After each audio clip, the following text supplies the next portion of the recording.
your mind. Hello and welcome to Open Your Mind Radio. You have myself, Alan James. Myself, Stephen George. Good evening. Good evening. It's Sunday the 16th of October 2016. And as usual, just loads of things going on in the world on a daily basis, if not on an hourly basis. It's unbelievable the amount of information that's coming out and things that are going on. And we're going to be talking about a few of them things tonight with our guest, who is Cara St. Louise Farrelly. Now, we've had Cara on the show before, but we only did half a show with Cara. So we're going to be doing a full show tonight, and we're going to be going through a good few bits and pieces. But before we do that, let's find out about the communication channels. Okay, communication channels this evening are... The communication channels are email info@oymireland.com, by phone 046 927 1212, and you can also contact us direct through the OYM chat room. Yes, the phone number again, 046 927 1212. If you want to ring in from outside the Republic of Ireland, it's going to be 00353 469 27 1212. We also have the chat room for questions for a guest this evening. That's OYMradio.com. You will see the links on the left-hand side for the chat room, also the Twitter feed and email, etc., etc., etc. That is the place to find that information. Also streaming on peoplesinternetradio.com. We'll be monitoring the chat over there also for questions. So hi to everyone that's already logged in to the chat room. And for anybody who wants to text in a question, it's 087 4034 854. And from outside the Republic of Ireland, it's 00353 8740 34 854. Alan. Brilliant, Steve. Okay, right. A few things to get through before we bring our guest on, and Steve's going to kick us off with that. Yeah, I am. Due to some abuse and attitudes on the chat room last week towards both ourselves and to our guest, we have had no alternative but to lock down the chat room. Yes, it's bolt on the door, and it's only for registered listeners. They are going to have to be approved by the admin. If you want to actually log into the chat room, this is the procedure. It's too late now, by the way, but this is the procedure. What you have to do is go to OYMradio.com, go to the Contact Us page, send us a registration or request via the contact form. You need to provide your email address, username and a password. When this is set up, a confirmation email will be sent to your email. Once you receive your details, go to the chat room, log in and check that your details are working. If they are not, please contact us again via email. But as I say, unfortunately, because of some of the stuff that was put up on the chat room last week by a couple of individuals that offended, I think it offended everybody with an open mind. And our guest was actually logged into the chat room last week as well, and she wasn't too happy. In fact, she said it to us. So, unfortunately, that's the procedure that we've had to do. Yeah, so it had to be done. So, unfortunately, you have one or two people spoiling it for everybody else, as usual in society. So we've had to lock it down. So that's just the way it is. Now, you probably heard Steve's husky voice there, and you probably think, what's going on here? But I think Steve is feeling a bit under the weather, are you? No, it's just I'm just trying out a new voice. I'm just breaking it in. The Morgan Freeman. Yeah, when it's finished, it's gonna sound something like this. Yeah. No, we're just feeling a little bit under the weather. I think it's could be the beginnings of the man flu. I hope not. I really do. I hope not. Because Martin over there on PIR had that a couple of weeks ago. Nearly killed him, it did. Stone dead. So you'll have the four nurses. One of the nurses will be there changing the DVD, and the other one will be rubbing your brow going, there now, you're okay. Oh, yes. Okay, I have to watch out for that. I'll be keeping my distance anyway. I don't want any man flu. Thanks a lot. Right, okay, now, we all know about the auction that we had for the crystal. Thanks to Karen, I think we're going to be having Karen on 10 minutes at the end of the show, just to kind of talk about the crystal. She also wants to thank the individual who actually put a very handsome bid on the crystal, and the person's actually in the chat room at the moment. And the person who put a very handsome bid on the crystal was Dougie. Now, Dougie is a listener to the show and a long-time supporter of OYM, and he made a very, very generous offer on the crystal.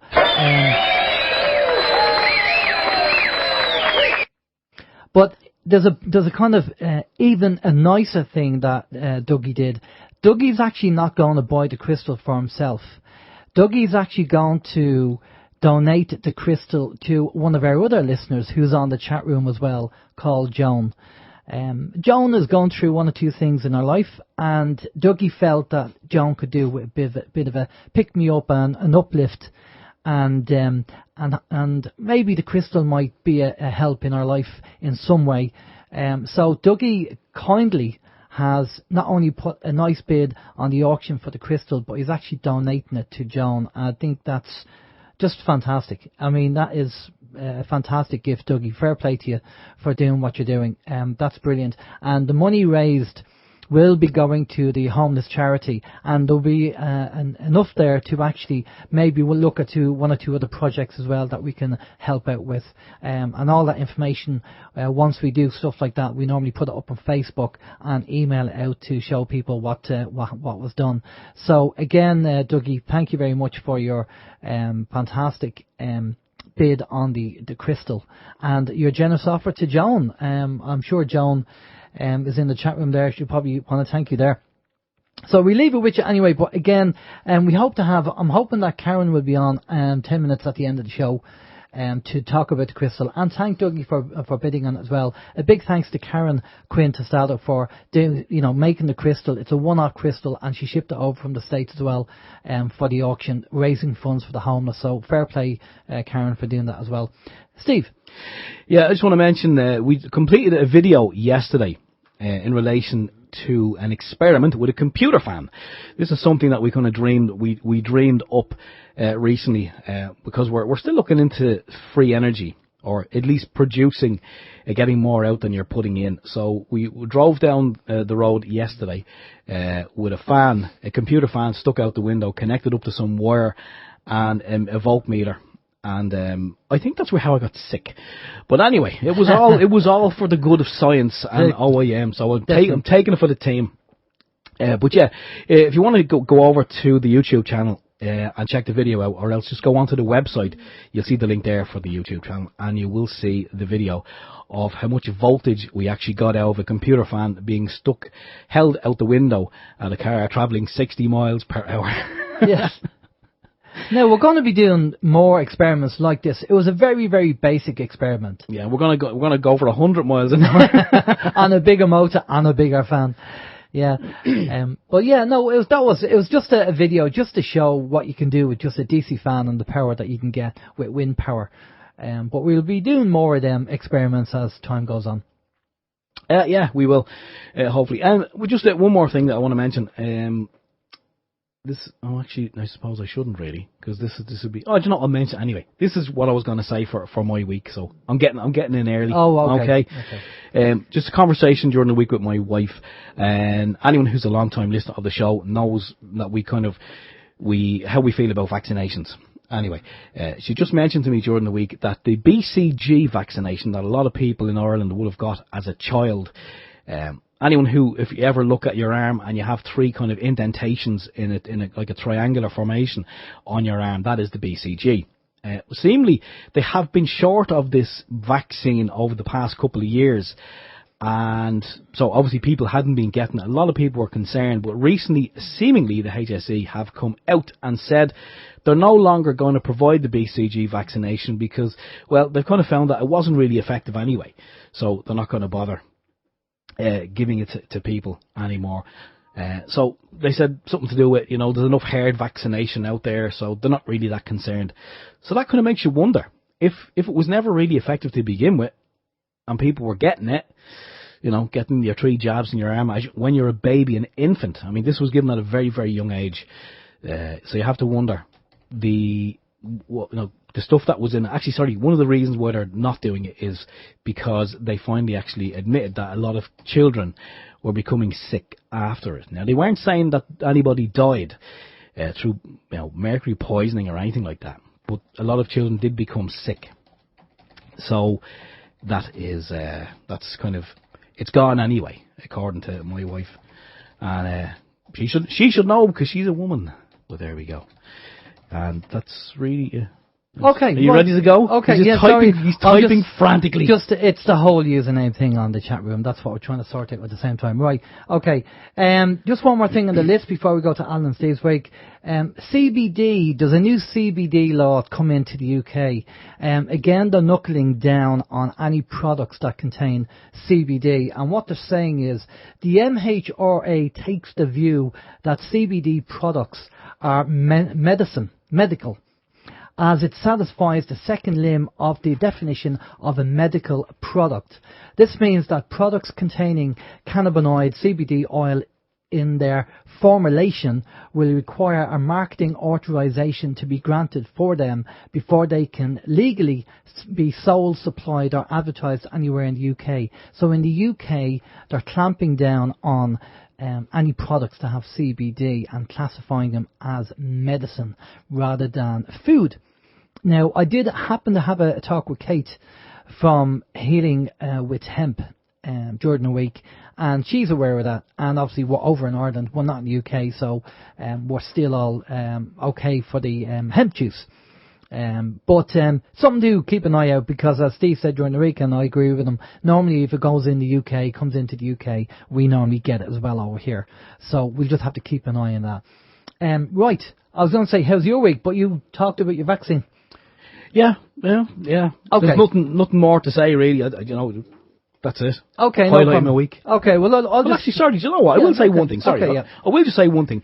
You did show me a video yesterday, and we've seen videos from time to time of high-ranking politicians where they're giving a speech and they're saying something, but someone is very creative, and what they actually do is they kind of make it sound like the person is saying something else other than what they're actually saying. And we've seen some of these videos. But Alan kind of showed me a video yesterday. It is up on our Facebook page, which I forgot to mention, the anti-social media. That's the link is on the website. But there's a video of Mr. Donald Trump. And seemingly, for all intents and purposes, Donald is kind of, he's spilling the beans. He's telling us exactly what's going on in the world. He's telling us that the Clintons are criminals. And he's also telling us that the world is ruled by basically an elite few that we don't know about. And he just put it out there. Now, that's what it seems like anyway. Unless, as we say, somebody was very, very creative with the video. And he's actually not saying that at all. But, you know, it definitely does seem like he's just putting it out there for all to see. Now, we kind of ask ourselves, why is he doing this if it is genuine? Is he being told to do it? Maybe soft disclosure, and maybe he's going to do it. He's going to be put into power, maybe last a couple of weeks, and will be bumped off. We don't know. Or maybe he just felt the time was right, and he's spilling the beans, irregardless of the consequences. Time will tell. Exactly. But it was a good speech all the same. It could be controlled, and he could be causing trouble by coming out with that speech and upsetting people and causing fights between the Hillary group and the Trump group and everything else. You just don't know. Then again, the two of them might not get in because Obama might declare World War III and say, I have to stay in as a president. That's the other thing that what's going on. Anyway, loads going on there. I'm sure we'll probably talk to Cara about this. Anyway, I've just a couple of things, and then we'll be bringing Cara in a minute. First thing is Richard Cumbers, Pain Genie. Basically, he made the donation there a couple of months ago to PJ Armstrong, who's involved with the Anti-Eviction Task Force. And I'm glad to say that that's actually going to be taking place at the moment. And that's sorted out this week. Rich has been busy, PJ's been busy, they've been missing each other. But it's actually been sorted out this week because he wanted to donate a Pain Genie to PJ because PJ and his team are doing brilliant work there, helping people out regarding evictions and stuff like that. And he came across people that are in pain and suffering and all that. So Rich is going to try and arrange for PJ to, they're organising getting the Pain Genie this week, but also the training for the Pain Genie so he can do it. So that's going ahead. That's brilliant. Also, Richard is doing a Pain Genie Energy Medicine training course on the 5th and 6th of November 2016, this year, in the Birmingham Buddhist Centre. So if you want to get some Pain Genie treatment, even if you don't have a Pain Genie, and you can afford to go to the training, I recommend doing it, because there's loads of information that Richard has regarding your body and how it works and everything else. Is really, really beneficial. We do recommend it. And the other thing, before we bring Cara in, is that Obama and the American government basically have come out and said, prepare for grid down event, space weather, chaos. Now, this is not a conspiracy thing. This is the actual American government coming out and saying this. So what are they not telling us? Saying about government, grid down, prepare for grid down event and space weather, chaos. Is it scaremongering, fear porn? I don't know. But to be honest with you, you know, if the American government are saying it, we just have to be on the ball, and we just kind of can't keep an eye on that and see what's going on. But there you go. That's the my news for the week anyway. Now, our guest, as I say, Cara, was on the show before. We did half an interview with Cara. And we want to do a full interview this time, because we felt that the half interview, just there's so much more that we could talk about that we didn't get time to do. So that's why we asked Cara back on the show, and she kindly agreed to come back on and tell us what's going on, what's happening, what she's doing, and what's going on in the world and her take on things. So before we bring Cara in, what we're going to do is get just a brief bio on Cara's background.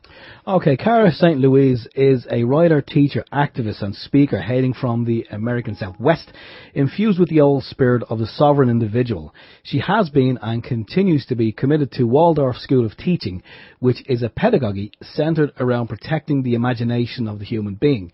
She has been a journalist for such publications as Veterans Today, and is the author of several books, including Consolata's Companion, about the dark side or archontic presence in our lives. A lot more to that bio, that's just the short version. Exactly. Good evening, Cara. How are you doing?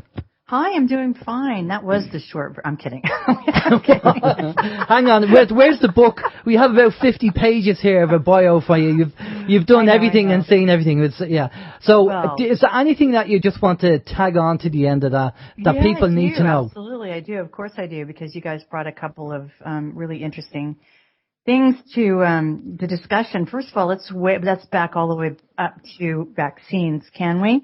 Yeah, of course. The United States right now requires children to, well, it's not really legal to require them to have vaccines, but they pretend it is. And the schedule now calls for 72 vaccines for children before the age of 12. Wow. 72. That's incredible. Nobody could manage that, let alone No one could manage that without damage, serious damage. But that, in fact, is what they're doing in the United States, 72 vaccines. And I know that I've been in crowds in Britain when we discussed this, and people are just horrified over here, because there's nothing like that over here. It's less than half of that, probably, for the schedule, but they really are after the American children. So, and that has to do with a combination of private insurance companies, big pharma, and, basically the medical industry. It's, there's no NHS in the United States.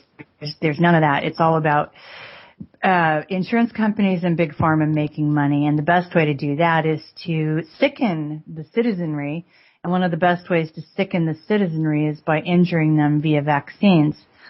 So, when your wife has said that, I thought it was a miracle that you're reporting that Ireland is dropping a vaccine because it doesn't seem to work. That would just be, the skies would open up and, God would come down from the heavens if that could possibly happen in the United States. It's wonderful. It's wonderful that, there's some inkling of honesty in whatever body it is that's governing your medical system there. So yeah, I wanted to talk about the vaccines because of that. Also, in point of fact, the social services in the United States has gotten to the point where they will actually come into the hospital and remove an infant if you refuse to allow the injections that they give the newborns in the hospital, which are some of the most damaging. The hepatitis B vaccine, for example, that has only been required since 1994, is one of the most damaging vaccines there is. And, this is given to infants who are less than 24 hours old. There's only one state in the United States that does not still allow a parent legally to refuse vaccines based on either religious or philosophical or medical grounds, and that's California. And I doubt if that's legal in a federal sense, because federally we're not supposed to have to succumb to vaccinations. So there's that. Okay. It's a good place to start, yeah. It's a good place to start. And I have a vaccine-injured child. That's why I'm very much on my high horse about that particular thing. I also tried to get some interviews done when I worked at the People's Voice, David Icke's channel that was here in London. Yes. For a while. I tried to get I have some good friends that are anti-vaccine, as I'm sure you can imagine. All of them are parents of vaccine-injured children, and there's a political party in the United States called the Canary Party, started by a friend of mine in Maine, and peopled with parents of medically injured children, not just vaccine injured, but medically injured children. And they were willing to come on, I think it was Richie Allen's show, I was working for him at the time, to debate Paul Offit. I think his last name is Offit, and he's sort of the king doctor in the United States who argues for vaccines. I finally got him on the phone, and he flatly refused to come on because he said there is no argument, there is no debate, there's just no debate. Vaccines are necessary and they work, and I refuse to talk to anybody who says otherwise. Well, what happens when you get into a situation like that is journalists will then will not put on one side unless they can get the other side. So that's one way of shutting down the people who are anti-vaccine. If you refuse to debate them, then a lot of journalists won't let the other side come on, Yeah. So it shuts them up. And anyway, the other things that you were talking about were Trump and Obama and Hillary. I have noticed, in fact, today it was really interesting to me because I was on Facebook.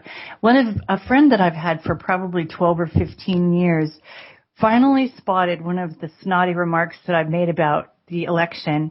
I'm stunned that she's never seen me do this before because even though I don't talk about the election very much, because in my mind and in my research, my opinion is that it's a false dialectic that gives the American people the illusion that they have some say about anything, and it just keeps them busy, Yeah, of course. I was a delegate for Ron Paul in 2012, and I learned a lot of lessons then. So since then, I've realized that, those sorts of things like Dr. Paul or Bernie Sanders or people like that they turn loose on the American public, it's just data gathering for the powers that be to see, to sort of take our pulse and find out what's still living and what part of the country impulses are living in and that kind of thing. It's really just a sociological test, if you will, to let these people out, because you wonder why they would let anyone like Ron Paul loose, right? But then, there is controlled opposition. They need their controlled opposition. And this is why the statement that Steve said Trump made during the week, which I've seen, just basically spelling it out and just saying about elites. I mean, our kind of opinion, which is, we don't really give opinions, but we think and we feel that he is controlled opposition, that he is being controlled. Yeah, I think that he and Hillary I think they're all working together. This is all just theater. It's really bad theater, and it's really, really bad theater. And you just choose which level of terrible theater you want to look at, But there are still people in the United States who think that Hillary's never done anything wrong when it's demonstrably, she's a huge criminal. She and her husband are major criminals in the United States. Donald Trump is probably, I hate to use the word psychopath, because I think we're getting very, very used to using that word for lots and lots of things. Well, that's because there's a lot of them around. There's a lot of psychopaths. That's right. But I think that if in fact Trump did spill the beans, that would surprise me. But also then the question becomes why. And I think, are they trying to get a certain segment of the population, like you and me, to vote for him. Do you know what I mean? Yeah. And then that's taking our temperature as well. How many people are going to respond to what he's just said? So that lets the powers that be know what percentage of the population really clearly understands these things. So you have to be very careful that you don't just automatically respond to things like that. I have been maintaining all along that what is really in play is that Obama wants a third term.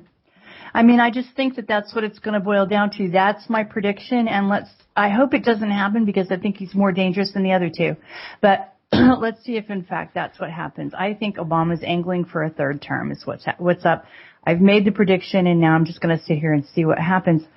I don't, you know. So do you think that they'll call World War III and go, look, we can't do the elections because of this has started in the Far East, and we need to deal with this in the Middle East, I should say, and this has started, so Obama has to stay in because he's the sitting president at the moment, and we have to hold off on the elections. Do you think that's their plan? I actually don't think that's the plan, and here's why. Because I think, first of all, I think he's going to do something a whole lot more outrageous than that in terms of just seizing power. I think it's going to be something that's, you know, breathtakingly obnoxious, whatever he does. That's number one. And number two, I think the thing with World War III is that my research leads me to believe that we have a parasitic predator, and that parasitic predator feeds on our negative emotions, particularly fear and panic. And I think that that predator keeps us on the verge of World War III or catastrophe, and really makes us dance on that knife's edge, because, you know, it's actually been proved that a human being generates more fear and panic and a heightened state of emotion when they don't know when the other shoe is going to drop, when they don't know what's coming next. You know what I mean? If World War III is 5 minutes away or not, it's actually in that state that there's more fear and panic to be had, generated, and gathered. So because, you know, with all due respect to everybody who's watching the political situation all over the globe very carefully, every week for the last 2 or 3 years, we've been on the verge of World War III for one reason or another. So, no, I don't think World War III is going to be started. I'm very interested in this space weather meltdown that you're bringing to my attention, because I actually had not heard that. And that there's been a lot of that going on as well. As a matter of fact, if you were to ask my oldest son, the first year he was in New York City at college, I literally made him come home one time because of one of those dire predictions. I didn't want him in Manhattan for that, you know, in New York City of all places, with no car or any of that. And I made him come home. And since then, I've been extremely wary about those sorts of predictions. And I hope to God that's not, I mean, I do know that they've done lots and lots of things in the United States to prepare us for martial law. You know, the Boston shooter, the Boston bombing, you know, those sorts of things. I hope that that's not going to be the case, this disruption of communication in the United States. But this is news to me. I had not heard this, and my husband hadn't said anything either. So I wonder, where did you hear that today? Well, it was announced on one of the official government websites that they've come out and said this. So we have to be careful, obviously, with the fear porn. Now, somebody said it today in one of the Facebook chat rooms about, it's all fear porn. And I kind of said, well, look, if you perceive it as fear porn, then it is fear porn. I just perceive it as information. It's neutral to me. It's not negative or positive. It's just information. Right. So, you know, it depends on your perception of information and when it's dished out. So, and the whole idea is they want people to be in fear all the time. And you get to the stage where you think, you know, it's just, you know what the game is, you know how they're doing it. And, I think Steve's had one of these blue screens of death on his computer there. I'll just say, when that hits 100, you're going to have to power down and power back up. Okay. It doesn't do it itself, yeah. We've been having, just sidetracking, we've been having a number of issues with technology here in Studio One for some reason. My computer and now Steve's computer is acting up as well. Very, very strange what's going on. And with the, they're talking about certain EMPs and solar flares and space weather and all that kind of stuff. And I'm not saying there's anything got to do with the computers or anything else, but just weird experiences anyway. But just going back to that, so the whole kind of people's perception of information and when it's put out there, and you just kind of get to the stage where you treat it as information, that's it, and don't get fearful from it. Right, okay. Obviously, we're down on Skype, so obviously that means that obviously we've lost Cara as well. So what we're going to do is we're going to reboot the machine, and we're going to bring that back up, and we're going to have to get Cara back on. It's funny because that's the first time actually that we've had that where the Skype machine went down instead of the sound machine. So what we'll do is, I think what we'll do is just play a bit of music, will we, Steve? And then we'll just wait for the machine to come up, get Cara back on, and we'll catch you in a few minutes. This is Open Your Mind Radio on OYMradio.com, UnitedWeStrike.com and PeoplesInternetRadio.com.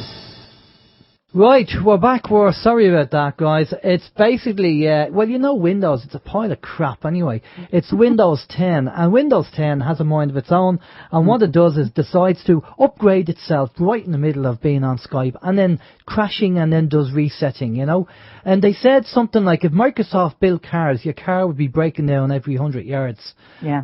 That's how bad it is. But again, Cara, thanks for hanging on there. My recommendation to you guys is buy yourself a copy of Windows 7. Oh yeah, no, we put Windows 10 on the machine just to kind of try it out and see what it's like. But now we know what it's like. I think we'll have to go back to Windows 7. Yeah, Windows 10 is a giant psyop. It's like letting the wolf into your kennel, into your house. I'm actually, and so because you're telling me you've got Windows 10, that it doesn't surprise me because honestly, if you ask half a dozen of the people that I interview with regularly in the United States, if we go in on Skype, whether it's me, it's somebody else in Germany, and it's somebody in the United States interviewing us, my Skype will go dead 2 seconds before the interview. It's like something's out to get me with Skype. So anyway, but here we are. There we are. Well, we're back again. Yeah, no, the Windows 10 machine, I will say, it's purely just used for Skype. It's not used for anything else. And all the privacy has been switched off, if you want to believe Microsoft. But anyway, before we lost you there, we were talking about people's perception of fear porn and the fact that it's only a perception. And if you perceive information as fear, something that's fearful, well then obviously it's fear porn. So we just say, look, it's information because that's the whole idea. They're trying to keep you in fear because it's a lower energy vibration. So what's your take on that? Well, my like I said, I've done a lot of work on this. I've done a lot of work on how we were made into people who were susceptible to this kind of thing, how we were made into people who would allow this kind of thing to happen, and all of the other assaults that are aimed at us, whether it's from, the aerosol war or the media attack on our senses or, transhumanism, just everything that you can think of that's been leveled at us to make us fearful or to change us in some way, to change the way we behave. It's really a full-time job to identify those sorts of things coming at you all the time and to try very, very hard not to react. Because you were mentioning the World War III thing, that is the one thing that I've managed to pick because I hear it so often to be able to say, no, sorry, I don't believe it. It's fear. They're just continuing to get us going. And yet there are people who fall for it week after week after week after week. Oh yeah, tomorrow. Oh yeah, I'm sure they say by Wednesday we'll be doing World War III. It's the one thing that that I've selected And maybe that sounds crazy, but it's not. That's the one thing that I've selected to say, no, I'm just not going there because it's bullshit. Yeah. I'm sorry. Can I curse? What can I not say on your It's too show? late. You just did. It's too late. I'm so Yeah. sorry. Well, just before the No, it's okay. Yeah. Bullshit there. Do you feel better now? I've said it. Okay. Well, I know. I remember now, though, that you guys said that you have children listening to your show. That's right. And We have be very careful. We have the watershed, so we try and avoid it. But I know emotions run high on certain subjects, so things slip out. They do, darn it. I'm so sorry if you're listening and that was, but I guess that's my shorthand for how I feel about it, Yeah. I mean, I have spent a lot of time researching and looking into, for several purposes, the behavioral manipulation of us and how we take things in, and how we take things in and how we're, even if you do not believe that there's a parasite feeding on the negative emotions that are caused, it's almost inescapable it's almost something you cannot argue that there is a full-blown effort to change how we feel or to manipulate how we feel and our reactions to what's going on outside us. That's very difficult to argue with. So, and as I was saying before, I think just as we were having Skype issues, I did make my son leave New York City one year, the first year he was there, when something like this came down the pike, and now he'll never listen to me again. So, yes. It's done. I can't, even if it's like, if I go to him and say, you got to get out of where you are because of blah, blah, he said, yeah, Ma, I remember I had to leave New York and it was this and it was that. And so, Well, this is the thing. One of the tactics, I'm sure what they want to do is desensitize us, because they want to bombard us with all this information and all this fear porn, and it's going to happen on Tuesday, it's going to happen on Thursday, it's going to happen on Saturday. Mm-hmm. And then we just get completely desensitized, and then we say, okay, we're not believing any of it. And then they'll pop in what they need to pop in if they get away with it. And hey presto, that's the psychology. Yeah, that's the thing. So really, in my opinion, it's far better to sort of disengage yourself, if you can, from the emotion. Sometimes it's not easy, because if you have children, or, if it's in your own country and it's a subject revolving around something that you're particularly attached to, it's really difficult to disengage and to sort of get some perspective and try to take a step back and try not to react and try to actually see what's actually going on and wait, So what do you think is going on with now? I mean, I said at the start of the show that on a daily, if not on an hourly basis, there's so much going on. Yeah. And what's your take on what they're planning to do or trying to do? Well, it's easier for me not to say what they're planning to do.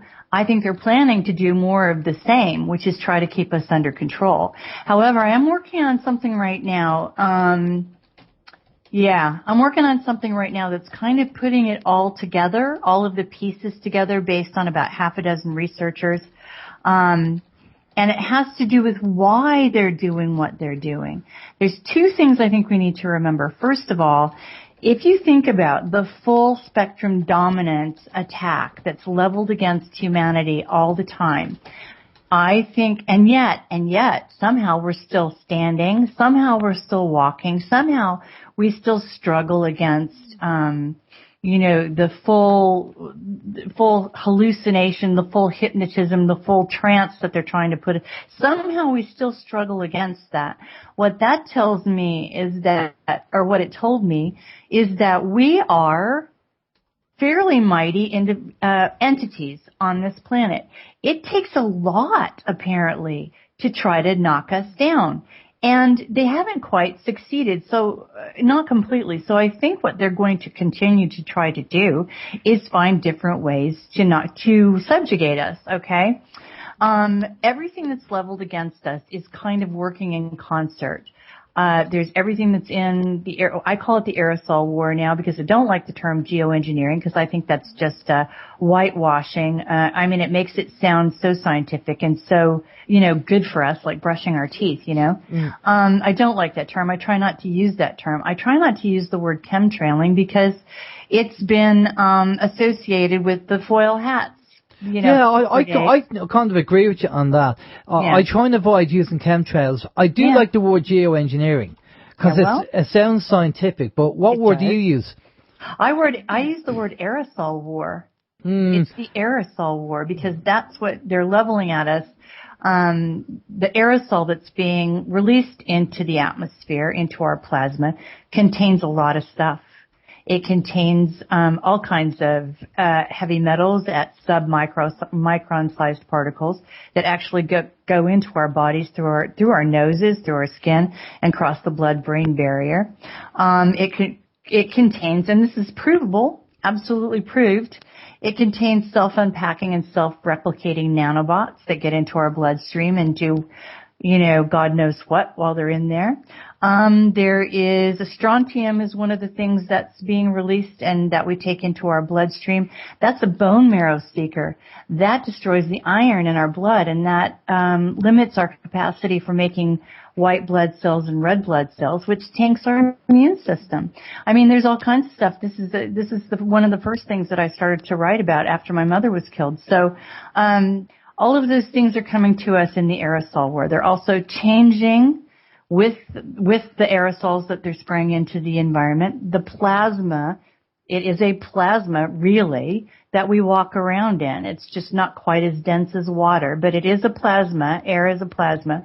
And because we have 75% or more water in our bodies that is salinic, it's saline, there's this thing called the piezoelectric effect, which means that we vibrate to frequencies that are aimed at us from outside.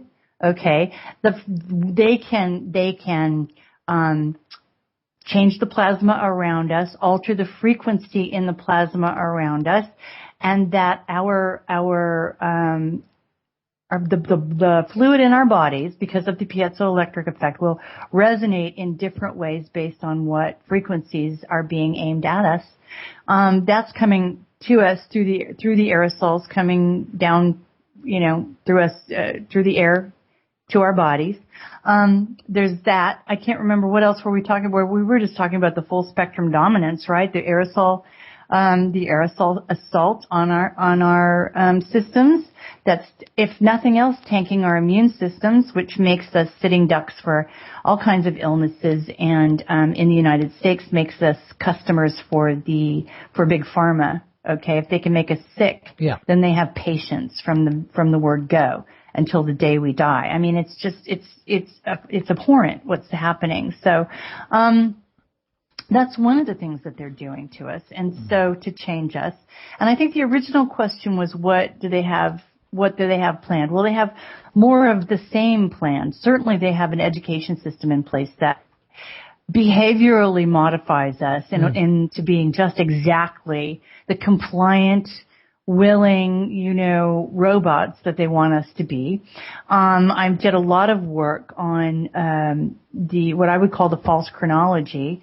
There's a fellow in Russia. Did we talk about this last time? There's a fellow in Russia, Dr. Anatoly Fomenko, who's one of the leading mathematicians, statisticians, and astronomers at Moscow University, and has probably 100 or more scientists working with him now, who has demonstrated that the timeline that we're living, that we're being taught, the history that we're being taught, is basically fabricated from about 900 AD onward. It's all a complete fabrication, and that there's been at least 1,000 years inserted in the timeline, largely to justify the rule of monarchies that never existed before then, and most of those ruling elite families are still in place.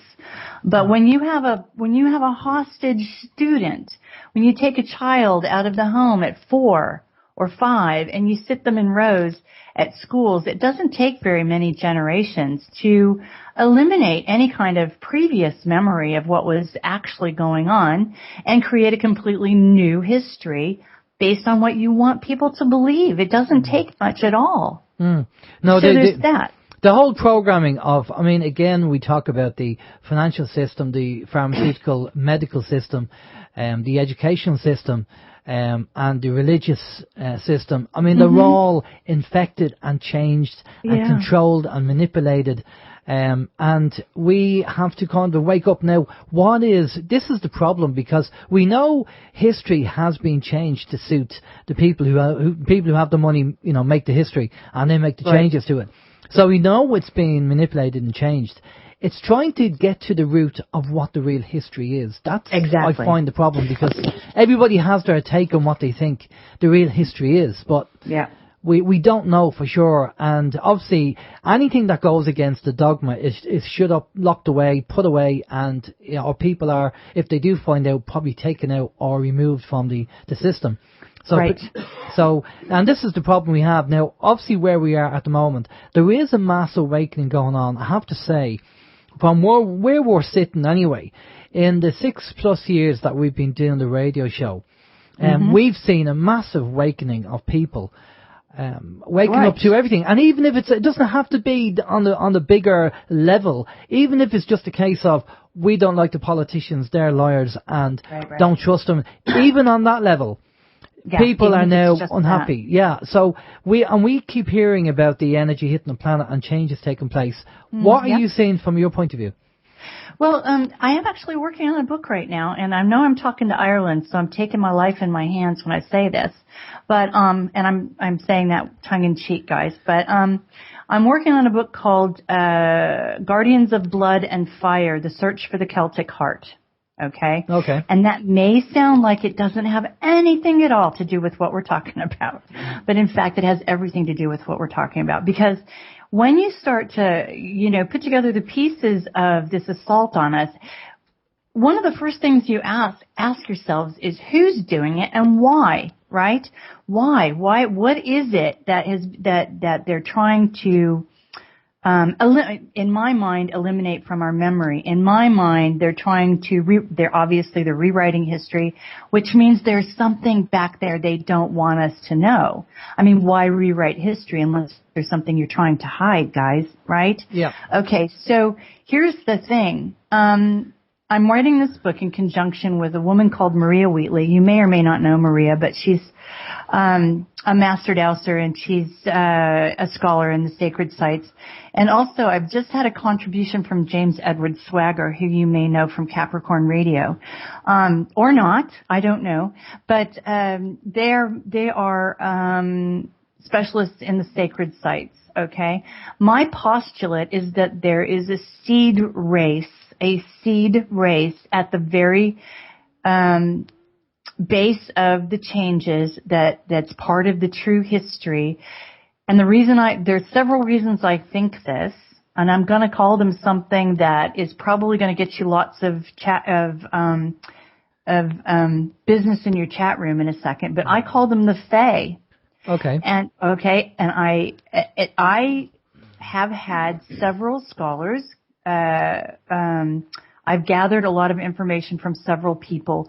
There are a couple of people coming out of Germany who've been doing research since the early 70s.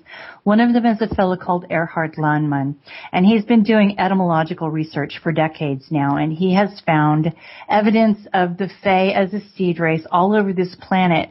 Etymologically, it's like an avalanche, and that's absolutely going in my book and my research. I've been looking at everything that ranges from the original battle of the Battle of Moytura to a woman who's doing a lot of really, really good, a Slavic woman who's doing a lot of really, really good research on what she believes, and what she really has demonstrated is a very, very advanced civilization that was with us up to maybe 200, 250 years ago, okay, which would coincide with this all-out effort to erase our memories. When you put all of those things together and you apply that to the human race, which seems in the end unquenchable in a lot of ways, I believe my research is going to prove me out, that it is because we come from a seed race that is, for lack of a better word right now, magical.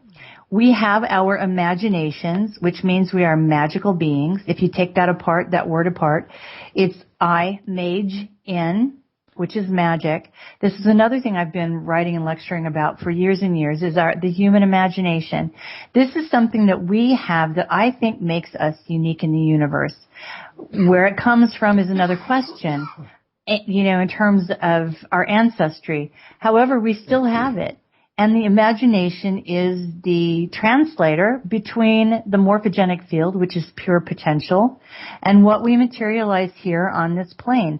We are the entities that do that, okay? So not only are we almost impossible to knock completely down, but the entity who is trying to do that doesn't want to eliminate us completely, because we have something in the universe that nobody else has, and that's our imagination. And then the question is, where does that come from? I have people knocking on my door practically for the last year and a half trying to tell me about the Fae as a seed race. And the more I look into that, the more I believe that's absolutely what we're going to find. Okay? And this 250 years of saturation and trying to make us, to give us amnesia, absolute amnesia, I believe it has to do with that. So there you go. What I did learn, though, guys, is that when I'm talking to people from Ireland, this is something that is so absolutely sewn into the fabric of the Irish history and bardic tales and mythology, that everybody in Ireland really does seem to have a real opinion or some sort of idea that they hold dearly when it comes to the Fae. Do you know what I mean? Yeah. Yeah. So I realized that when I try to bring this to Ireland, everybody really has an opinion. They grew up with it, right? Well, we've known about it. We've heard about it. Yeah. Yeah. So what do you think about that? Yeah. Well, one of the comments on the chat room was, has Cara actually read Ireland, Land of the Pharaohs? I have, long ago. It was a wonderful book, wasn't it? Now, that wasn't the Battle of Moytura, though. That was the Battle of the Boyne. And then I did talk about this. See, one of the interviews I did, I don't know, oh my gosh, maybe last year this time. Maybe just about, I think it was October 13th of last year. Interesting. Do you remember when the Empire State Building all of a sudden had this artistic rendering of the goddess Kali on the side of it? No, I don't remember that. Well, they put the goddess Kali on the side of the Empire State Building, and it was just gobsmacking in the United States that they would do that. And so I started to think about that and talk about that. And someone approached me with this idea of the Battle of the Boyne and how that had been it was a ritual. It wasn't a true battle. It was actually a ritual. It happened believe it or not, on the 11th of July, not the 12th, but when the Gregorian calendar was changed, they booted it off to the 12th. It was actually one of those 11 events, and it was a ritual, Masonic ritual. Well, the reason I started to think about it at that time is that the fellow who put Kali on the side of the Empire State Building, I can't remember what his name was now, but when you took his name apart, it meant a boat sailing down the river, bringing, it came to a boat sailing down a river bringing technology. Okay. That was his name when you took it apart. And at the same time, someone brought to me this fact that outside the CERN installation in Geneva, there's a statue of Shiva, but inside the CERN installation, the fine calibration mechanism for CERN is called Kali. So because we're always talking about CERN as well, the fact that Kali was plastered on the side of the Empire State Building came to my attention, and it came to my attention and got linked with the Battle of the Boyne. But yes, I have read that book. I wish that fellow was still alive. I can't remember what his name was now, but he's passed away a few years ago. I'd love to have a conversation with him. It was somebody who knocked on my door and asked me if I'd ever heard about the Battle of Moytura, though. That really got things going. It's known as, you guys probably know this, but it's known as the first battle the original battle. You bring in the Fomorans, you bring in the Tuatha De Danann at that point, and then you really have, the basis for perhaps considering which one of those. I think the Tuatha De Danann, there's a real case for them being being the Fae. And then anyway. we have stories of Tír na nÓg and as well, and the land where you don't grow old. And I don't know whether you heard that story. There's so much, Irish history and what's out there. But listen, we have a few questions that people have been asking you to talk about. So I'm going to pass you up to Steve. Steve's going to go through them with you. All right. Excuse me, just clear my throat first. Chris was wondering, does Cara think that we know there is a parasite feeding off our emotions before we decide to incarnate into this version of reality? Oh, that's an interesting question. Just off the cuff, I would have to say yes, and here's why. Because I believe the generation that I belong to is called the bridge generation, and it's people like myself remember what it was like and what it is like and see what it's like now. And we know how much is very, very wrong, has gone very, very wrong, okay? I believe that it is our job as the bridge generation to get as much of this information out for as long as we can because honestly, they're just waiting for us to die. And one of the things that we're doing is holding all of this back because I believe that our children, the children who are here now, came here to deal with this. They came here specifically at this point in time to deal with this. That is why they are they're under such attack. They're under such ungodly attack to cripple them, to keep them from being able to do what it is they came here to do.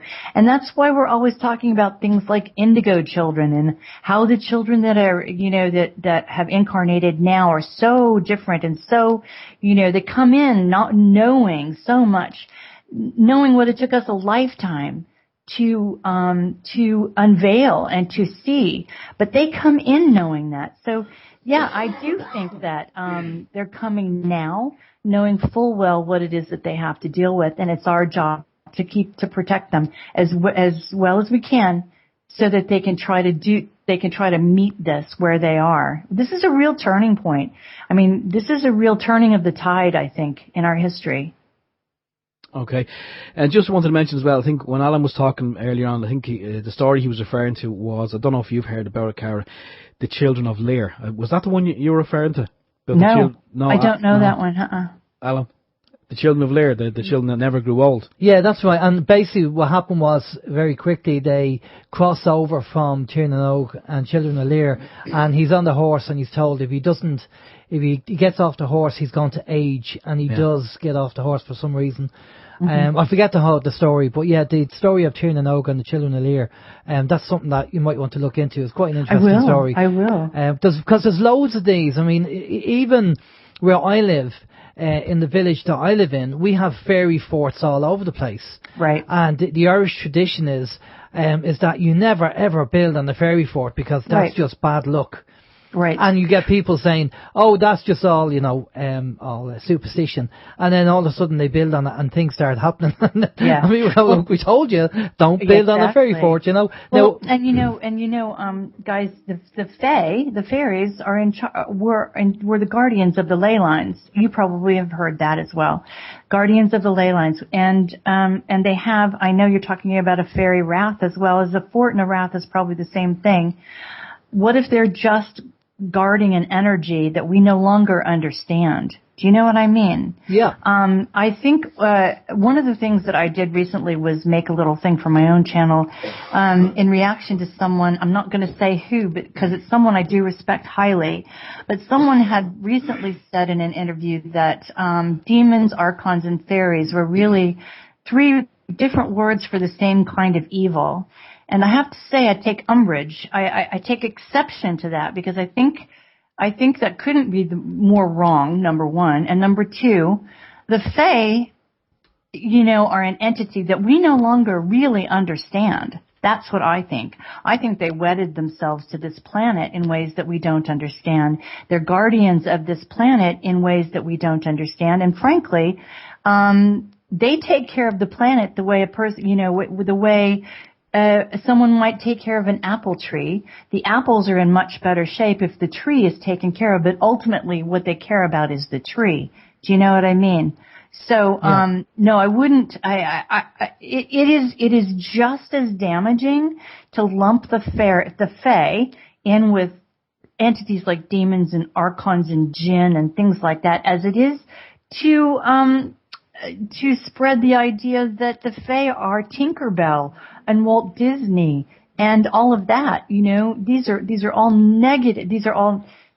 These are not good things. We need to separate the Fae out as an absolute race. But the same people will say that the Fae, the fairies, were a race. They were a race. The evidence is there that they were a separate race. Well, they'd be classed as elementals, wouldn't they? Well, they would, but they're not elementals either. They're not. They're a complete race, all their own. I mean, the elementals are concerned with the part of creation that they're assigned to. You have the gnomes who are concerned with the earth. You have the undines who are concerned with water, the salamanders, which are the fire, the creative force, and the sylphs who are concerned with the air. In the sense that the elementals are amoral, and I don't mean immoral or evil. I mean that they don't subscribe to human ethics or morals. They do what they do, then I think that the Fae are probably amoral in that sense, which makes them even harder for us to understand now, But this is especially since we've been divorced in the last 2 or 3 centuries from what I would consider to be our true history, our true history. So, the secret, I believe, are in the Bardic tales in Ireland, and I'm really going through those right now. And linking those things up with all of the researchers who have proved that for some reason something's being kept from us. Who we really are is being kept from us, because I think that if we really believed that we are as powerful and magical as we really are, and any one of us individually has the ability to stop all of this right now. But they've got to keep us from knowing that. And so when you ask me what they're getting ready to do, they're getting ready to just do whatever they need to do to keep us confused, to keep us fearful, to keep us numb, to keep us working like draft horses, to keep us in economic slavery, whatever it is that keeps us from knowing our true inside. Keep us in the matrix. Right, yes. we have more questions for you. Okay. So pop you over to Steve. Steve. Yes, we have a question come in from Karen Quinn Tostado there a while ago, and she's wondering, Cara, how did you determine that the vaccine injured your son? Oh, okay. Well, that was my daughter, but that's okay. It doesn't matter. My daughter was, as she grew up, she had a harder and harder time with outside stimuli. She has a form of autism called dyspraxia. It's a very mild case of it, but she is definitely on the spectrum. And so children on the spectrum start to display certain things. It's like they wear the nerves on the outside of their body.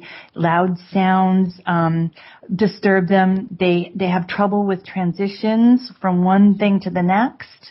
And things can cause them to melt down rather easily. And as she grew up, it was clear that she was hugely intelligent, very verbal, and all of those sorts of things, but there was definitely something wrong. She was also and she still is, in a massive amount of pain 24/7. She has a diffuse chronic pain syndrome. She has a metabolic disorder, mitochondrial disorder. The way we found this all out was in searching for the reasons why she was in pain all the time, and the reasons why by the time she got to about class 5, class 6, she started to have a struggle in school. And that's because the complexity of the material had just gotten to the point where it crashed her ability to go forward. Now, I will say in the United States how we came to understand what was going on with her was we took her to what they call an educational psychology evaluation at Children's Hospital in Boston, where she was given a complete workup on how she approached academic subjects and things like that. And she had a, psychological workup as well because she was in pain so much. And then we took her to an integrative pediatrician in Connecticut. It was like a 4-hour drive each way. And they did very, very, very sophisticated blood tests that insurance doesn't cover. It costs us several $1,000s to get her blood worked up to find out that she had live MMR in her gut still, and that this had all caused a tremendous amount of damage, neurological damage, and it had affected her Krebs cycle, which is the energy uptake. That's the cycle where your cells take up energy, use the energy, and then get rid of the energy. Well, because it doesn't do that particularly well in my daughter, a lot of cellular debris gets lodged in her musculature, and it builds up and it builds up and it builds up, and it causes pain. And this has all to do with the damage she suffered from the hepatitis B shot when she was in the hospital, and with the MMR series that she got as a child till she was about 2.5, I think. And 2.5 is the age where things kind of start to be seen. If you're going to have a child, sort of develop these neurological issues, 2.5 seems to be one of those ages where it starts to pop up. Now, what vaccines do is they damage the myelin sheath on your nerves, and what that does is allow the damage to your nerves that causes autism. So while the Center for Disease Control was forced to admit before the Senate not too long ago on camera that, in fact, vaccines do cause autism, sometimes they can slip between the cracks there and say it doesn't cause it, because what it does is it damages the nerves such that they can be damaged from other things. Do you see what I mean? So, but how we found out was just watching her suffer over several years and leaving no stone unturned to try to find out what was going on with her. So. Okay. Yep. It all sounds horrible. Can I ask just how old is she now? She's almost 22 now. And is she still suffering? Yeah, she is. But there are ways to help. You can, for example, this integrative pediatrician in the United States does a lot of detoxing. They do things like put them in hyperbaric chambers so that their cells can get more oxygen for a while. If you have if you have a child that says they always feel better after they take an airplane ride, for example, that's a good indicator that their cells are not getting getting enough oxygen. B12 injections, lots of D3, which we all need extra because no one's getting enough of that. And then she would have, I can't remember the name of it, but they would, once a month they would give her something IV that would help detox her cells. The problem with these children as they get older, because they're autistic, they feel these things as invasions, you know what I mean? Yeah. And anything like that causes a different kind of sensation, something that they haven't learned to cope with, it really scares them. And so as they get to be adults, they tend to refuse the treatments, you see. So, she's doing okay. She's learned to cope.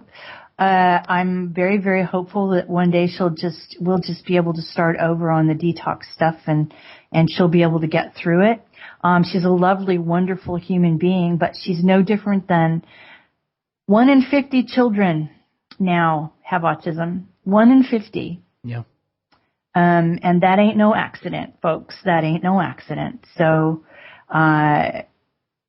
my advice to everybody, if I could take one thing back in my life, it would be that she would never receive that B vaccine in the hospital, and that I would have kept her off vaccines, you know? But Yeah. This is the thing. We are absolutely brainwashed into believing that we're doing the right thing. And we've all done it, Cara. I mean, you know, my son, when he was younger, we were debating whether to get the MMR, and this is before we knew about any of this stuff. We just were a bit skeptical because we knew about Andrew Wakefield and his study, and we've interviewed Andrew, and we've done a video interview with him. He's on our YouTube channel if people want to check that out. About the MMR, and we had a good chat with him. But Steve was in the same boat. Steve, I'm just watching the time as well, so we do have a few questions. But very quickly, Steve, you want to say that, you know, you've learned, and your little girl now is. Yeah, well, my little girl, I mean, Cara, she's going to be 4 now in December, and we were well awakened when she was born, and we decided against vaccination, and I have to say, and I will continue to say it, up to this point in time, she's never sick. And anytime a flu or a cold is going around, like like at the moment she has a runny nose. We've kind of all got it, but she'll have a runny nose. She's never really out of sorts, you know. It's like as if the cold she gets or the flu, it runs its course, it bounces off her, and you know, she's never sick. Right. And I know a lot of children in my locality that were all kind of born in and around the same time as my daughter. And it's almost on a weekly basis, my wife will be talking to me and she says, oh, so-and-so's child is sick, he has this or he has that, or she has this or she has that. And my little girl, like, nothing seems to faze her. But actually, Karen was wondering, Karen Quinn, just in relation to your daughter, have you looked into or anything like the likes of the Rick Simpson's oil? Would that be of any benefit to her now? She's actually doing that kind of thing right now. Excellent, excellent. Yeah, excellent, and is it helping? Obviously, it is helping. Absolutely, it's helping. My oldest son is actually a licensed caregiver with medical marijuana, and I couldn't be more proud of him. I literally could not be more proud of him.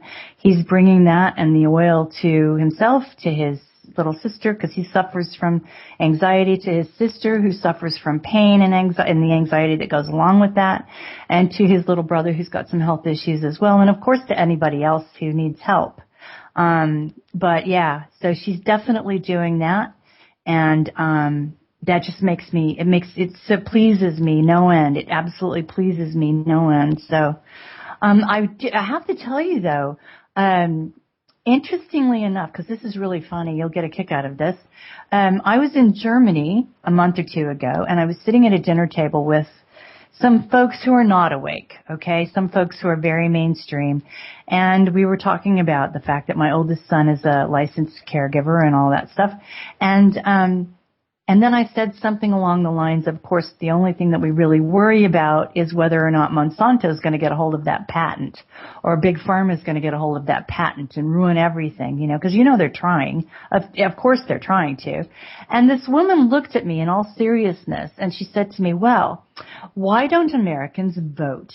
If Americans just voted, you could take care of the Monsanto problem. Why don't Americans just vote? And I thought, I can't believe I'm hearing this. Am I really hearing this? Seriously, you think we can vote Monsanto out of existence? Are you serious? That's just part of the ignorance, isn't it? Yes, but then what happened about a month later, guys? Bayer, for $66 million, what did they do? They bought Monsanto, didn't they? In Germany, they bought Monsanto. Man, did I feel like calling this woman up and saying, well, if I were you, man, I'd get out there and vote, because you're screwed now. You've got Monsanto now and everything that goes with it. Anyway, so yes, and I'm one of those people who thinks this planet should be covered with hemp again. So yes, thank you for asking me that question. And we are pushing forward for that. I mean, there's a lot of states and countries actually legalizing it, even if for medical reasons. That's a good move, a good kind of push forward. Steve, you've got more questions there for Cara. Yes, we do. Where are we? David asks, Cara, are you in communication with Harold Kautzvilla? What is the latest? I am. What's the latest from him, do you know? The latest from Harold is, okay, let me give you the whole 1 year story in a nutshell, a very brief nutshell. It's been a little bit more than a year ago now that Harold asked me to pull our book off the shelves. It's called Dangerous Imagination, Silent Assimilation. It's still one hell of a crackerjack book, and it's still out there. But he wanted me to pull it off and add a chapter. And the chapter he wanted me to add stated that we had lost, that evil had won, and if we would just accept the fact that evil had won, then we could get on with our lives. And of course, you can imagine, I did not pull the book off the shelves and insert that chapter. And the reason that Harold went that direction is because he being Harold, he's very susceptible to things like this. He had fallen under the spell, if you will, of a couple of folks who acted as gurus in a way to him that I don't even want to know about, but they had convinced him that they were from another planet and that they could help the world heal, and that all we really had to do was accept the fact that evil had won. And I tried very, very hard to slap Harold around and get him to understand what was happening, and it just didn't work. So he went away for a very long time. A couple of months ago, I got an email from him finally. He said that he was willing to forgive me, and which I was like, okay, Harold. Anyway, and he wanted to start a conversation, and that was great. But the fact of the matter is, we don't have a lot of communication. I don't know that we'll ever really have a lot of communication. I think he's back out there doing interviews, and that's fine. But I'm not convinced that he's pulled through to the other side. You know, I'm not convinced that he's quote unquote back to normal. I just don't know. Harold is very susceptible to stuff like that. It's not the first time that this kind of thing has happened to him. He's a very charming, intelligent, charismatic, and mostly, for the most part, lovely person. And we were very, very good friends. We had lots and lots of very deep, intimate conversations. You know what I mean? But he's around. He's doing interviews. I won't say anything bad about him at this point, but I will say that for about a year there, it was very, very dicey. And he has contacted me, but I don't expect that we're ever going to do any work together again. No. Okay, no worries. Steve? So he's not on the Christmas card list anyway? No, probably not. No. Okay. Just a couple of comments here as well, not so much questions. Dougie says aluminium in chemtrails or geoengineering is neurotoxic to us, toxic to microbiology. It affects bees' orientation, which is affecting their numbers. It does. Yep, and there was also a comment there, another comment in relation to cell phone towers, that also affects the bees too. But it affects us too. Oh yeah, those things. Big time. That's where the changes in frequency are emanating from. Those have very little to do with our cell phones. Those were put up all over the United States. Bill Clinton calls that his legacy. They emit frequencies that damage and change our DNA. Okay? They are meant to make us dance, for lack of a better way to put it. Those things, I mean, they should come down. We should be tearing those down with our bare hands. Well, I've said this before on the show, the Gwen Towers and the cell towers, that movie Kingsman that came out was basically, maybe it's the elites again telling us something, because this is how they operate when it comes to Hollywood. And the movie in Kingsman, they gave out all free SIM cards for all your mobile phones.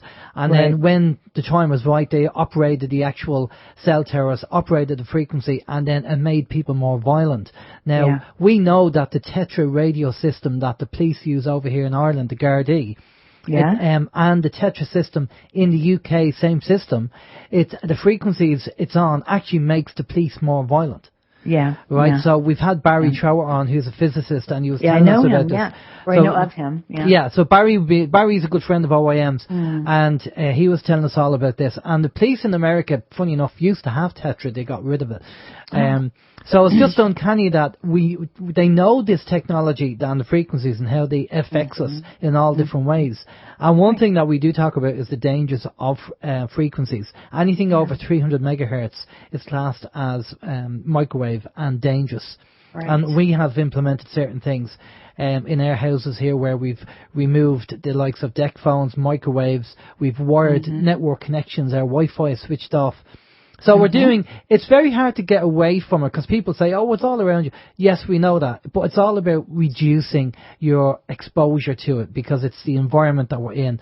As one, we had Dr. Kelly on our show, an Irish doctor, and he said, it's very hard to be healthy in an unhealthy environment. Exactly. And that's the trouble. That's where we're at. But we have one more, I think we have another question or a comment there, Steve.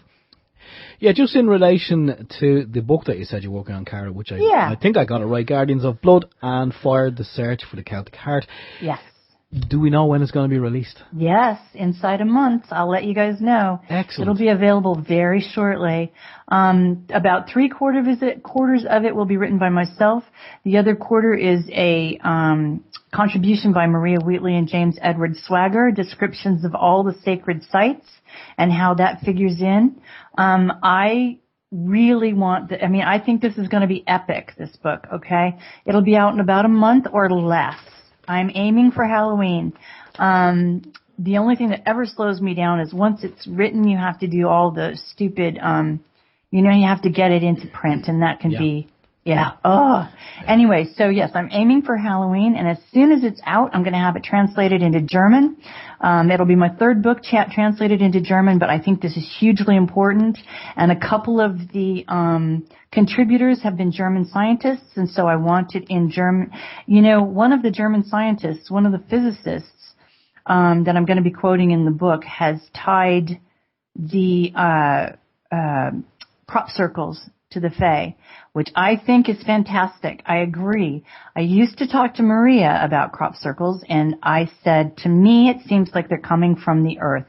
And I do know that umpteen million people have tried to claim credit for the crop circles, and there may be a few people out there who are doing it, but by and large, I don't believe it. I think that the earth is communicating with this. I know that Maria's father, Dennis Wheatley, thought that. That is the earth.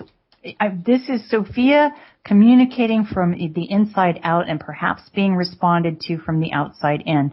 This is likely trying to adjust the frequencies because, the earth is being battered by the changes in frequency as well. This is a very negative, very detrimental thing to the earth that we live on. The earth has its own frequency. One of the things that people don't realize, and I just want to throw it out there, and I don't know if you can even find it anymore on the internet, but one of the things that Prince was getting ready to do right before he either died or was killed was start recording music in 432 hertz again. That's right. We heard that. Yeah. Yeah. And then it was on the internet for a minute, and then you couldn't find that story again. It's really, really, really important that we understand that the earth is being damaged by the change in frequencies as well. And I think that this is communication coming from inside out and outside in an effort to regulate frequency on this planet. Okay. The earth healing itself. Yeah, well, I was just going to say, let's talk about the solutions or the positive stuff, because we always try and kind of finish things on a positive, and the positive things that you are coming across you've seen. So what's on the list at the moment that you've come across that you think that's a bonus? Bonus is coming into our own. Okay, here's two bonuses. First of all, have you noticed that every tribe on the American continent, North and South America, is converging on North Dakota right now? Every Native American tribe. You may not even know this in Ireland, but there's a pipeline, an oil pipeline that they've been trying to push through from Canada all the way, I think, God knows, probably to the tip of the United States. And it's an oil pipeline that is going to mess up some sacred water there.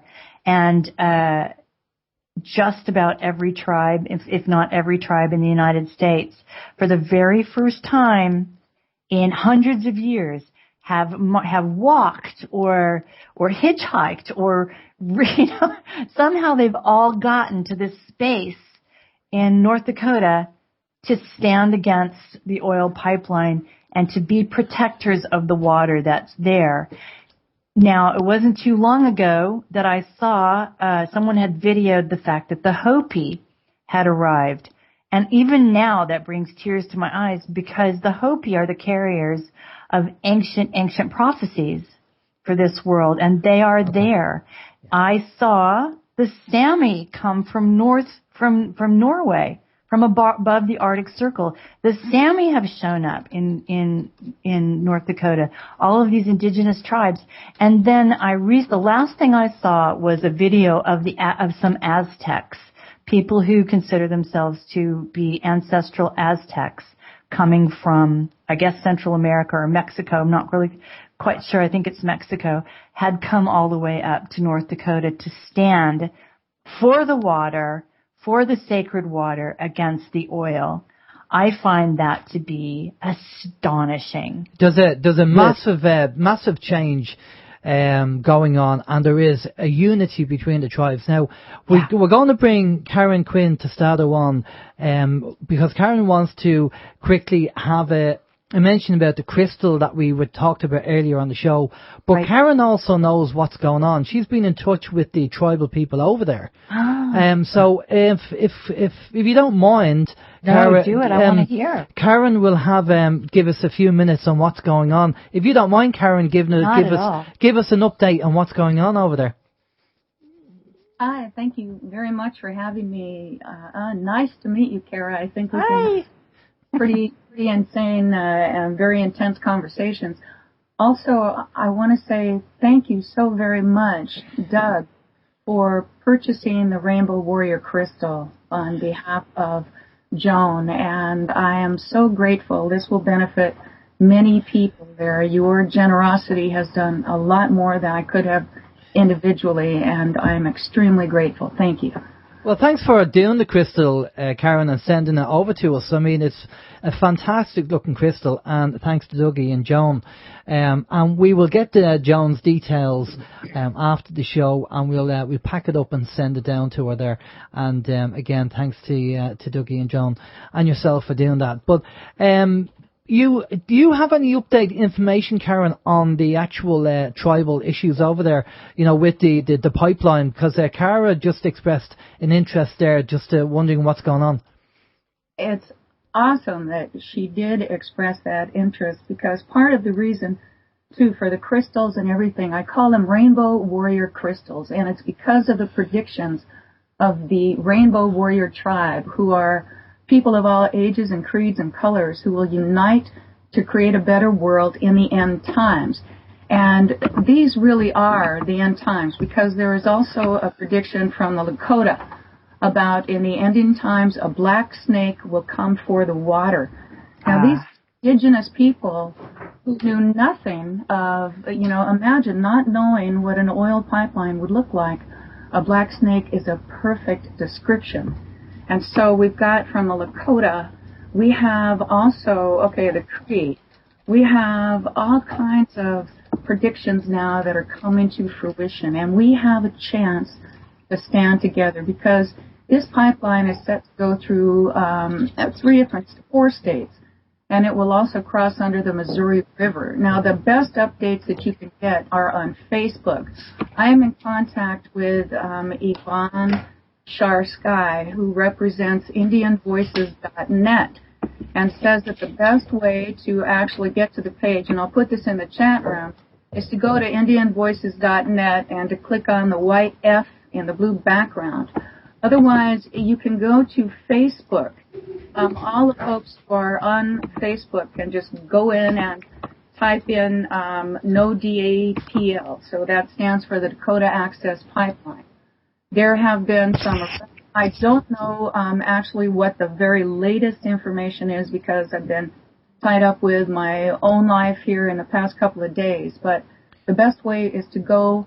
I do have some links on the new Water Protectors blog on UnitedWeStrike.com, and what I would encourage people to do at this critical time in history is to understand that, and actually here, Cara, I'm going to disagree with you here, because in my opinion, we are in World War III.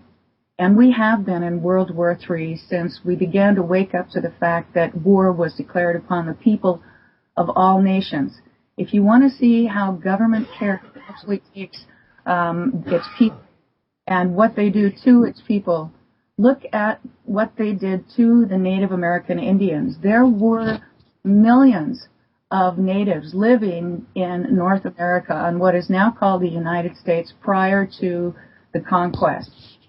There are excellent documentaries on that, but we have been declared war upon. And the Indians, when they took their land, not only did they murder and rape and steal, but they stole the children. They forced them into camps. They forced them to cut their hair, to not speak the language. Many of them were beaten and raped and murdered and sacrificed. And you look at the condition of the people today.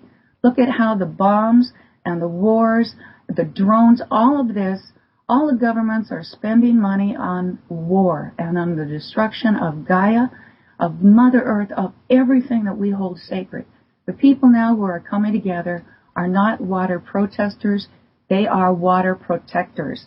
And Cara, you mentioned earlier too that our bodies are made of water, between 70 to 90% water during our lifetimes. This is critical. This is standing for the water and actually seeing through the lie of profit being valued above people.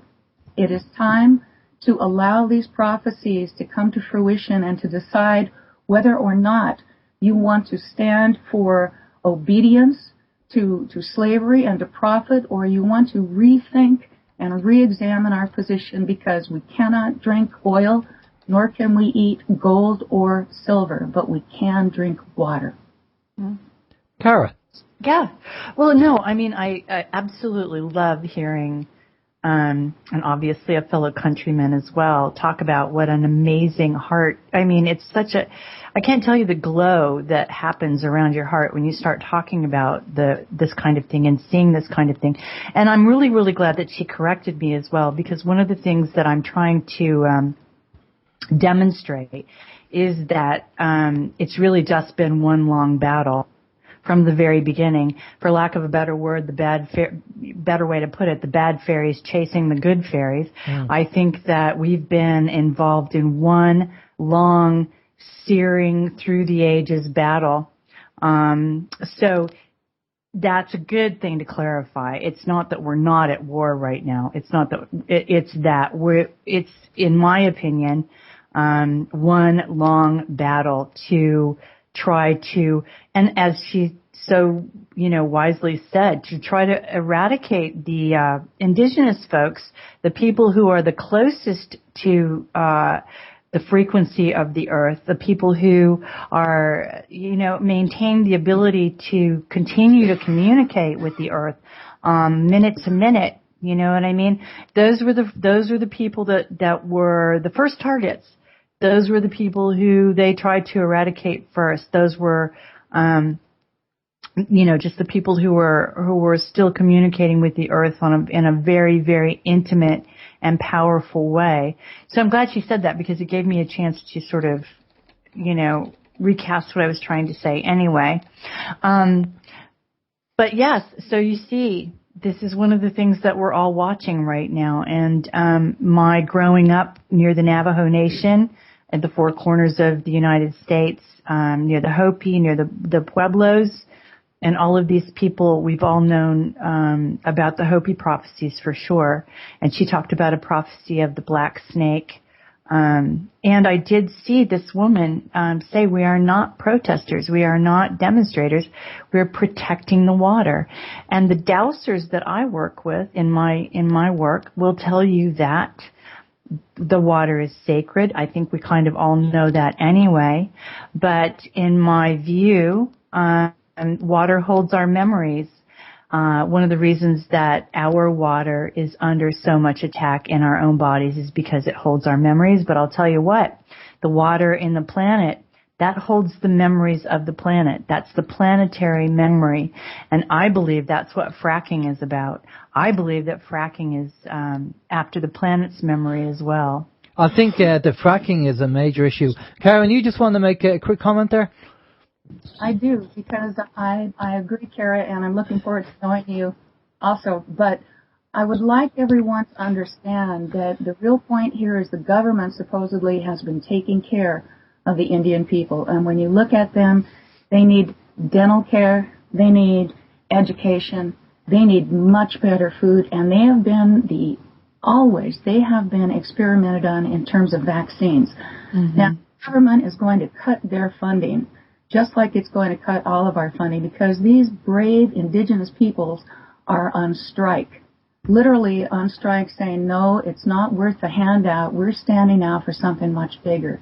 And we have a chance here to really be able to turn this around and to rise as rainbow warriors, standing shoulder to shoulder and strike with them. And I am encouraging people to go to unitedstrike.com and consider beginning a real, true, hard strike, possibly November 15th. But before then, if we can get enough interest around this, we can force the hand of the people who are supposed to represent us who are not. And it's time for self-ownership, accountability, honorable defense, and moral stewardship. And I say, Rainbow Warriors rise. It's time to realize we've got to break through their lies. Rainbow Warriors rise. Rainbow Warriors rise. Can't you hear our children's cries? Our sons and daughters, they're breaking. All our freedom they're taking. It is time to rise. It is time to rise. I wish I didn't drink all that coffee this morning. There you go. If I had known Alan would have picked up the guitar if we had known you were going to sing. Yeah, I would have got the harmonica out. Listen, we've reached that time, unfortunately. A big thank you, Karen. We'll let you go there. A big thank you, Karen, for coming on there. Much appreciated. And thanks again for the crystal. Cara, fantastic information there again. Thanks a lot for coming on. I'm going to pass you over to Steve. Steve's going to get all your details where people can find you and talk about the book and just quickly let us know about that. Great. Okay, yeah, thanks for Karen for giving us that tune there. And Cara, yes, if you could just throw out your details of your website and where people can find out more information, and if you want to just plug the book one more time, maybe that one might make a nice stocking filler for Christmas. Sure, absolutely. First of all, that's the book that's coming up in the next few weeks. It's called Guardians of Blood and Fire, The Search for the Celtic Heart by Cara St. Louis and Maria Wheatley. If you go to Amazon and type in Cara St. Louis, all my books will come up. There are 4 or 5 of them out there now. And I have a magazine, vortexcourage.me. One word, vortexcourage.me. And I also have my own YouTube channel. I'm doing a lot of experimenting. It's where I park my videos. It's where I park my interviews. This one will be on there. The other one that I've done is on there. And it's also where I'm making my own videos. It's called Hard True, HARDTRUE. I encourage you to go see what I'm doing. Let me know what you think. Don't be a bore. Don't be a troll. I will kick your butt right out. However, if you have something really, constructive to say, please do that. I'm always looking for constructive criticism. And I do have to say as well that, I'm looking for 25,000 subscribers, which is a lot, but I live in London, and if I get 24,000 subscribers, then I can hike on down to the YouTube studios, and then I can really cause some trouble, Fantastic. So, that's the best way. I encourage you to buy the books for Christmas. I encourage you to go to my channel. I'm very responsive on my authors page on Facebook. I love to chat. I love to have conversations. So. Okay, we'll have to touch base with you on the 25,000 subscribers. Maybe we need to look at doing that. Okay. Give you some of ours. Yeah, we'll pass them over. Okay, ladies, just stay with us there for a minute. We're going to go to a musical break and we'll be back after this. This is Open Your Mind Radio on OYMradio.com, UnitedWeStrike.com and PeoplesInternetRadio.com. Okay, we're back. Good information there from Karen Quinn Tostado and also from our guest this evening, Cara. Again, Cara's book is Guardians of Blood and Fire, The Search for the Celtic Heart. Her website is vortexcourage.me and her YouTube channel is Hard True, one word. So youtube.com/Hard True. Brilliant stuff. Right, okay, just a few minutes before we wind things up now. The plan of attack is next week is our last show before we take our sabbatical. The plan of attack is that we are planning to have James Gilliland on the show, But I think James over at the ranch they were having massive weather conditions over there, and a few things were postponed because of it, and they've had to reschedule. And I don't know where we are at the moment with James. So I'm waiting on his assistant Ashley to email us to let us know what the plan of attack is for next Sunday. So anyway, if it's not James, it'll be somebody else. You know yourself. We'll get somebody on, so there's no worries there. So that's the plan of attack anyway. And I have to say, the chat room, I've been very impressed with the way the chat room has been running tonight. Definitely we're going to keep the registration side of things on the actual website, because it makes a hell of a difference when there's a group of people in the chat actually getting on, talking to each other, being open-minded and with no attitudes and no closed minds. No harm to be, again, entertain a thought or to have constructive criticism over some information. No problem with that at all. But when people get abusive, no, there's no need for that. No need for that at all. So I think we'll keep the registration process on the chat room. And for listeners who want to be on the chat room and want to get involved, I mean, the process is go over to the Contact Us form on the OYM radio page and send us an email with your username and details, the username and password. Send us an email on that. When we receive that, we'll set up the account, we'll email you back, and then you'll be able to log into the chat. That's the plan of attack. There's no self-registration process or anything like that. We're going to be controlling everything from here. And I have to say, I'm very impressed with the chat result after doing that. So we'll keep that. It's a pity we have to do that. But as we said at the start of the show, there's always a couple of people that will spoil it for everybody else. So that's just the way it is. Just to mention, we're not censoring free speech. No. It's just that there were a few individuals on the chat last week, and they were disrespectful to other people on the chat room, and also to the guest as well. And no, we're not going to put up with that. I'm sorry. No, there's no need for that. So what do you have planned for the week? Anything on the agenda? I'm going to take to the bed. Oh yeah, you're not well. Yeah. You're not well. Yeah. I'm gonna leave the studio this evening. Go straight home, straight to bed, and hopefully those 4 nurses you spoke of earlier will be waiting there, and my wife won't get too jealous. But 6:30 in the morning, it's back to work business as usual. Yeah, it's going to be a busy week.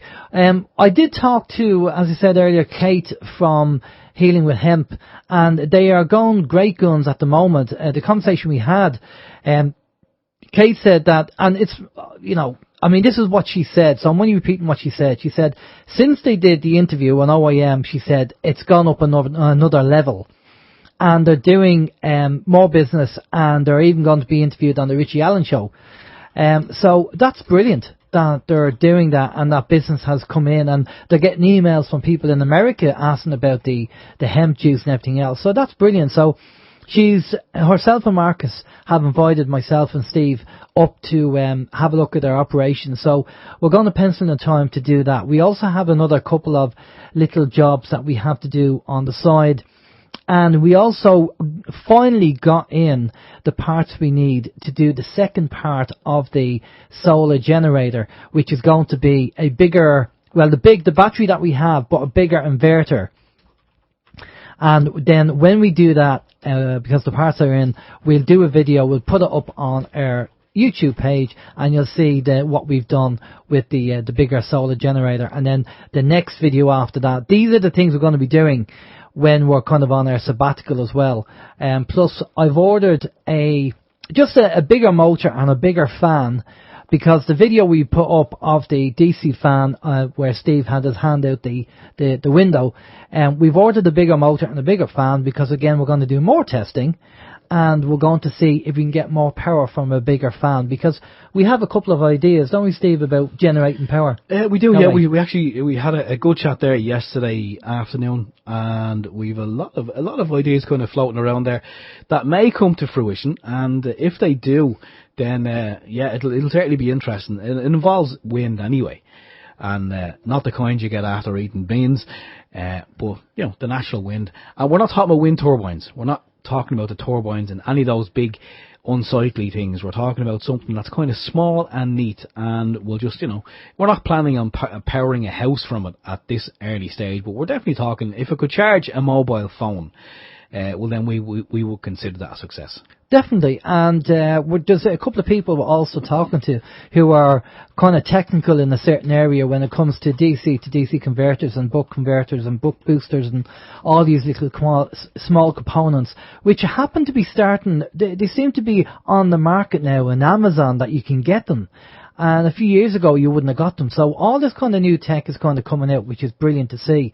And we like all that kind of stuff. So we're going to be experimenting with it. And we'll put it up, as I say, on YouTube for people to see it. Because we're not seeing a lot of Irish people putting YouTube videos up of the things that we're doing. They seem to be all American, stateside. And we just thought it would be nice to get a few...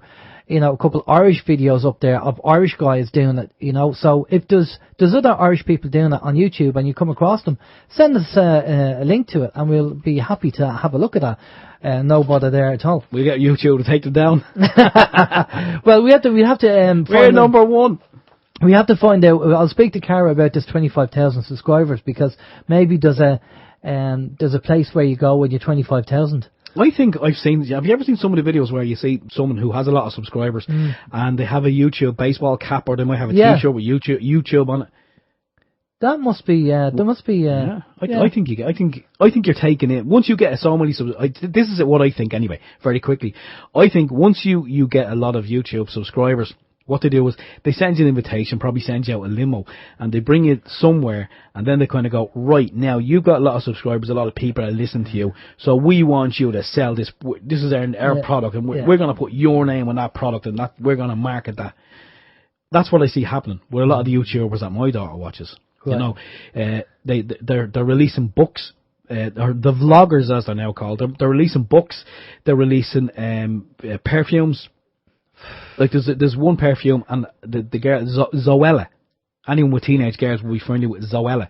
But this is a girl. She's on YouTube. She's a video logger, and all of a sudden she released a book. I think there was someone else released a book called The Pointless Blog, and it was a blog. It was a book in blog form, a blog in book form. Sorry, and it was pointless. Ridiculous. Yeah, I don't know. Maybe we'll do the OYM aftershave. We'll call it Stallion because it'll smell like... Anyway, right. Okay, we better go. We'll switch over to PIR. Thanks again to Dougie. Thanks, Dougie. You're a great man for doing that. I'm donating it to Joan. And thanks to Karen for doing the crystal. Take care. Myself, Alan James. Have a safe week. Catch you later. Bye-bye. Okay, and from myself, Stephen George, it's been a hoot. Thanks to everybody who tuned in. And we're going to hand over to People's Internet Radio. I think Vin is back in the hot seat tonight, so stay tuned. We'll catch you all again next week. Take care. Bye-bye.